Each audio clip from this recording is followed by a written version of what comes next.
Existem momentos em que o jogo da política internacional parece um teatro bem ensaiado, mas se a gente olha com calma, percebe que cada palavra, cada gesto, pode ser, na verdade, uma peça dentro de uma armadilha maior.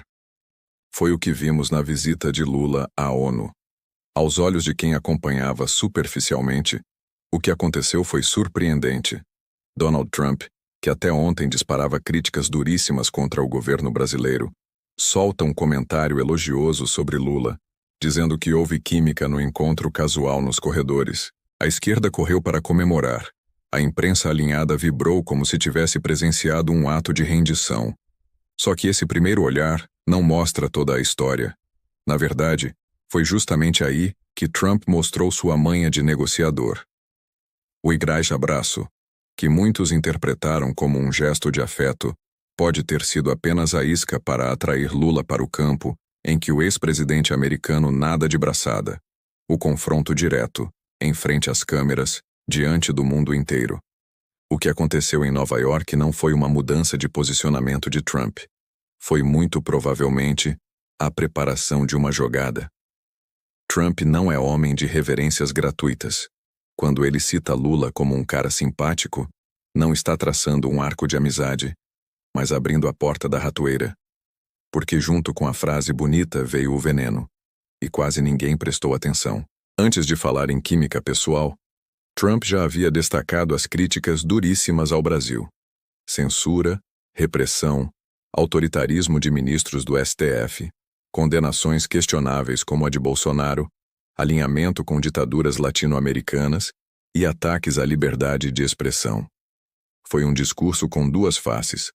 Primeiro o soco, depois o afago. E esse tipo de movimento tem um objetivo claro: deixar o outro sem saída. Pense comigo. Se Lula vaidoso como sempre aceitar o convite a uma reunião privada ou mesmo pública com Trump, estará entrando exatamente onde Trump quer que ele esteja. No palco global, sem poder de controlar o roteiro, sem jornalistas dóceis para moldar as perguntas. Trump, que tem o hábito de transformar reuniões diplomáticas em verdadeiros espetáculos, usaria a oportunidade não para confraternizar, mas para expor sua lista de críticas. Perguntas diretas, afiadas, feitas não em bastidores sigilosos, mas diante de câmeras, diante de jornais do mundo, numa vitrine que Lula não teria como desligar. Imagine a cena. Lula entra sorridente achando que foi convidado para marcar território amistoso.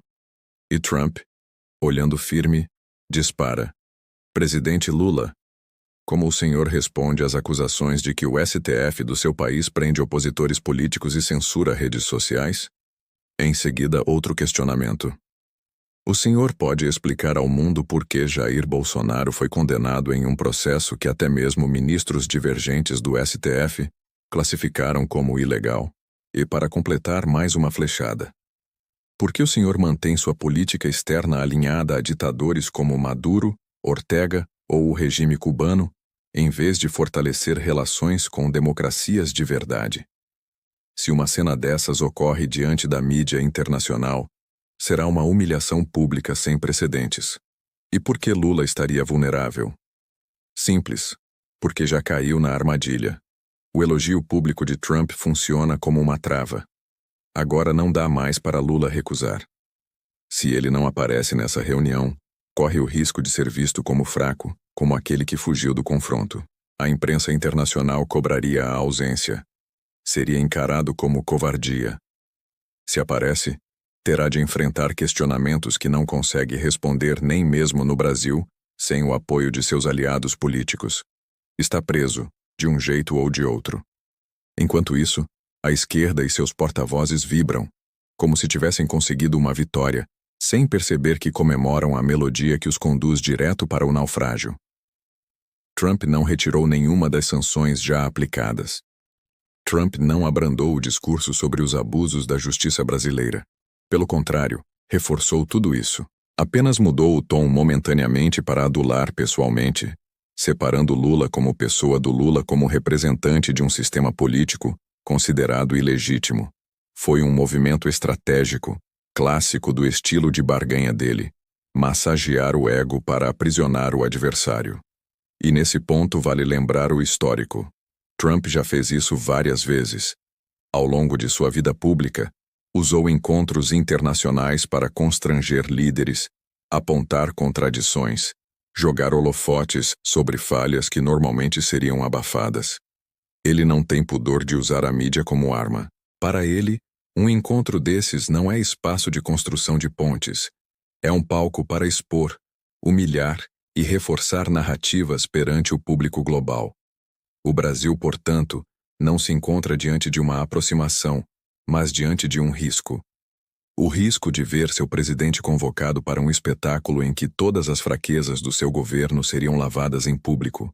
O risco de ter seu mandatário colocado contra a parede diante do maior palco diplomático do planeta. E tudo isso porque seu ego inflado caiu no doce da isca. Ao elogiar Lula, Trump colocou esse ego para trabalhar a seu favor. A vaidade de ser aceito internacionalmente, de ser tratado como grande líder, é o calcanhar de Aquiles de Lula. Ele não resistirá a isso. Ele sempre cedeu quando o jogo envolvia sua imagem no exterior. Foi assim nas participações em fóruns financeiros. Foi assim em visitas a outros países. E está sendo de novo em Nova York. E para o brasileiro que acompanha de longe, fica o choque da contradição. Em palanques em Brasília, Lula brada contra Trump, debocha das sanções, tenta desdenhar da maior potência global. Mas diante de uma palavra simpática de Trump, se derrete, se entrega e arrisca ser exposto ao ridículo. O mesmo líder que se apresenta como forte em casa, se apequena no exterior, aceitando a coreografia de quem sabe conduzir adversários ao ridículo. O que vemos, portanto, não é diálogo real. É uma armadilha posta com habilidade. E o que vem por aí deve ser ainda mais constrangedor para o governo brasileiro. A cada passo nesse terreno, Lula corre o risco de ter suas falhas institucionais expostas diante do mundo. Pior, corre o risco de ter seus aliados mais próximos colocados em xeque, quando perguntas sobre o STF e sobre alinhamento com ditaduras forem levantadas, sem que haja forma elegante de escapar. Se a gente analisa com frieza, percebe que nada mudou na essência. Os Estados Unidos continuam pressionando. As críticas ao Brasil por ataques à democracia permanecem. O anúncio de tarifas punitivas e restrições segue em curso. As sanções individuais a ministros e figuras do sistema judicial não foram retiradas. O que houve foi apenas uma mudança de tática, trocando o confronto explícito pelo abraço sufocante, pela gentileza calculada. Um elogio, que vale muito mais como golpe do que como gesto de paz. E sabes o que é mais impressionante? Que parte da grande mídia no Brasil corre para pintar o quadro como vitória de Lula. Ora, se fosse vitória, por que as sanções estão mantidas? Se fosse vitória, por que os relatórios internacionais continuam denunciando censura, perseguição e abusos do nosso sistema de justiça? Se fosse vitória, por que o Congresso americano continua aprovando medidas de pressão? É preciso ter senso crítico para não cair no conto da sereia. Essa manobra mostra o quanto precisamos ser estratégicos ao interpretar política internacional. As coisas raramente são o que parecem. O elogio aparente pode ser o prelúdio da queda. O gesto de simpatia pode ser a preparação da exposição pública.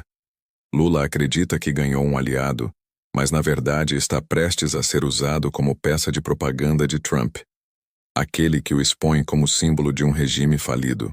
E agora, fica a pergunta para você. Qual será o preço dessa vaidade? Será que Lula, ao se deixar levar pelo afago, não comprometeu ainda mais a imagem do Brasil em vez de fortalecê-la? Será que essa tal reunião que tanto falam não se transformará no momento mais humilhante da carreira dele? Deixe seu comentário aqui embaixo. Compartilhe comigo sua visão sobre essa jogada que, para mim, é uma das mais reveladoras no tabuleiro atual. Se esse vídeo te ajudou a olhar para além da narrativa superficial e perceber a astúcia dessa estratégia internacional, dá o seu like agora e compartilha. O Brasil precisa ouvir essa leitura. Precisamos juntos ampliar o debate para não sermos enganados pelo canto da sereia. E se você ainda não se inscreveu no canal, Se inscreva agora, ative as notificações e esteja sempre atento, porque esse jogo de vaidades internacionais ainda renderá capítulos que definirão os rumos da política brasileira. E é aqui que vamos acompanhar cada detalhe. Te vejo no próximo vídeo.